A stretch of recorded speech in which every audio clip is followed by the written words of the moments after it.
ओम नमो भगवते वासुदेवाय। स्वागत है आप सभी का हमारे चैनल पर। आज के इस वीडियो में हम बात करने वाले हैं माघ मास के कृष्ण पक्ष की एकादशी किस नाम से जानी जाती है, किस दिन इसका व्रत किया जाएगा और व्रत के पारण का शुभ मुहूर्त क्या होगा, राहु काल का समय क्या होगा, सभी के बारे में आज के इस वीडियो में हम बात करने वाले हैं। तो वीडियो को अंत तक अवश्य देखिए और अगर वीडियो आपको पसंद आता है, जानकारी आपके लिए उपयोगी हो तो औरों को भी शेयर करिए और इसी प्रकार की जानकारियां प्राप्त करने के लिए चैनल को सब्सक्राइब करके बेल आइकन पर क्लिक भी अवश्य कर लीजिए। तो चलिए अब शुरू करते हैं आज का वीडियो। तो देखिए, सनातन धर्म में एकादशी तिथि बहुत महत्वपूर्ण तिथि मानी जाती है और भगवान विष्णु को ये तिथि अत्यंत ही प्रिय होती है। एकादशी पर व्रत करने से समस्त पापों का नाश होता है और जीवन के कष्ट दूर होते हैं। साथ ही साथ साधक को मोक्ष की प्राप्ति भी होती है।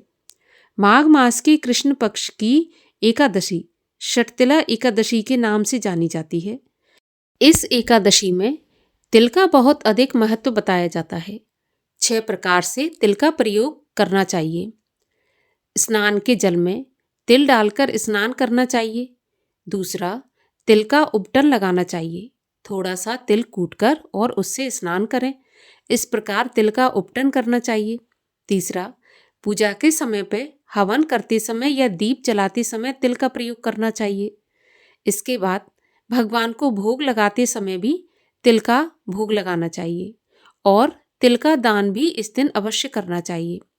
और इस दिन जल में तिल डालकर पितरों के लिए तर्पण भी करना चाहिए। इस प्रकार से 6 तरह से तिल का प्रयोग किया जाता है, इसीलिए इसे षटतिला एकादशी कहा जाता है। माघ के महीने में तिल का विशेष महत्व होता है और स्नान का भी विशेष महत्व होता है। अब इस एकादशी के नियम भी उसी प्रकार पालन किए जाएंगे जैसे प्रत्येक एकादशी के व्रत के नियम पालन किए जाते हैं। जैसे 3 दिन एकादशी के व्रत का नियम पालन होता है, दशमी से लेकर द्वादशी तक। दशमी के सूर्यास्त के बाद से ही नमक का और अन्न का त्याग कर देना चाहिए। पृथ्वी पर शयन करना चाहिए और पूर्ण रूप से ब्रह्मचर्य का पालन करना चाहिए। रात्रि में ही मुख शुद्धि करके सोना चाहिए क्योंकि अगले दिन वृष इत्यादि नहीं कर सकते। एकादशी के दिन व्रती को ब्रह्म मुहूर्त में उठने के बाद स्नान आदि नित्य कर्मों से निवृत्त होने के बाद भगवान सूर्य को अर्घ्य देना चाहिए। ध्यान रहे कि इस बार षटतिला एकादशी के दिन ही मकर संक्रांति भी है, तो इसका महत्व और ज़्यादा बढ़ जाता है। इस दिन सूर्य भगवान को अर्घ्य देते समय थोड़े से तिल भी अवश्य उपयोग में लाने चाहिए। तांबे के पात्र में जल लें और उसमें लाल चंदन डालकर थोड़े से तिल डालकर सूर्य भगवान को अर्घ्य दें। इसके बाद भगवान विष्णु की विधि विधान से पूजा करें, तिल का भोग अर्पण करें।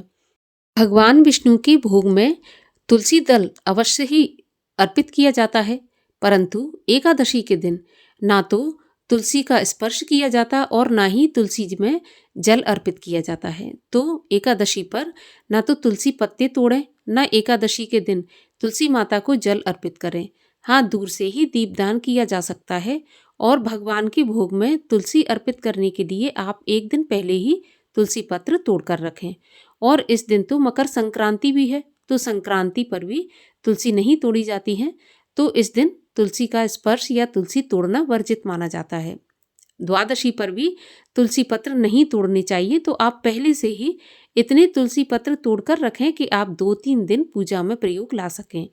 इसके बाद एकादशी व्रत की कथा सुनें और भगवान विष्णु की आरती करें। सारा दिन मन में हरे कृष्ण या फिर ओम नमो भगवते वासुदेवाय इस मंत्र का जाप करते हुए व्रत धारण करें। अगर हो सके तो निराहार व्रत रखें। अगर निराहार नहीं रख सकते तो फलाहार से यह व्रत रखा जा सकता है, तो फलाहार से व्रत रखें। संध्या के समय एक बार फिर से आरती करके संध्या वंदन करके रात्रि जागरण करना चाहिए। एकादशी के व्रत में रात्रि जागरण का बहुत अधिक महत्व है। अगर किसी वजह से पूरी रात नहीं जाग सकते तो अर्धरात्रि तक तो जागरण करना ही चाहिए। भगवान का नाम स्मरण करते हुए, भजन कीर्तन करते हुए और पृथ्वी पर शयन करना चाहिए। अगले दिन द्वादशी पर जो मुहूर्त बताया जाता है उसी मुहूर्त में व्रत का पारण करना चाहिए, क्योंकि अगर एकादशी के व्रत का पारण शुभ मुहूर्त में नहीं किया जाता तो व्रत का पूर्ण फल प्राप्त नहीं होता। पारण करने से पहले किसी ब्राह्मण को दान दक्षिणा अवश्य देना चाहिए या फिर घर बुलाकर भोजन कराना चाहिए। अगर भोजन नहीं भी करा सकते तो एक ब्राह्मण के भोजन की कच्ची सामग्री, जिसको हम सीधा कहते हैं, वो निकालकर मंदिर में या फिर किसी ब्राह्मण को दान करवा दें। उसके बाद ही अपने व्रत का पारण करें। पारण करने के लिए तुलसी दल से, गाय के दूध से या फिर शुद्ध सात्विक भोजन से या जल से, किसी से भी आप व्रत का पारण कर सकते हैं।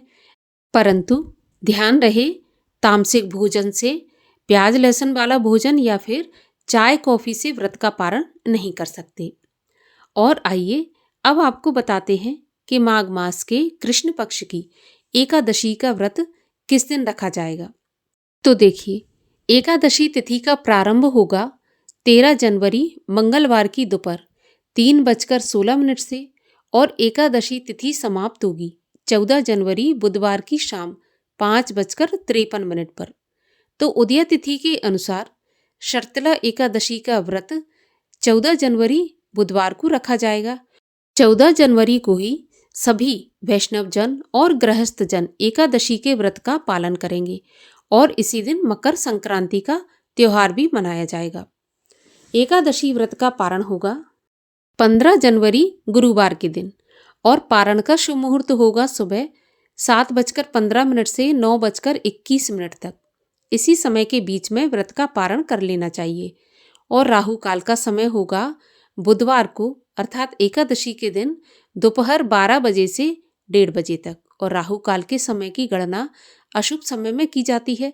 इस समय पर कोई भी पुण्य काम या फिर कोई भी दान, कोई भी नया काम शुरू नहीं करना चाहिए, क्योंकि राहु काल के समय में कोई भी शुभ काम अगर हम करते हैं तो वह शुभ फलदायी नहीं होता है।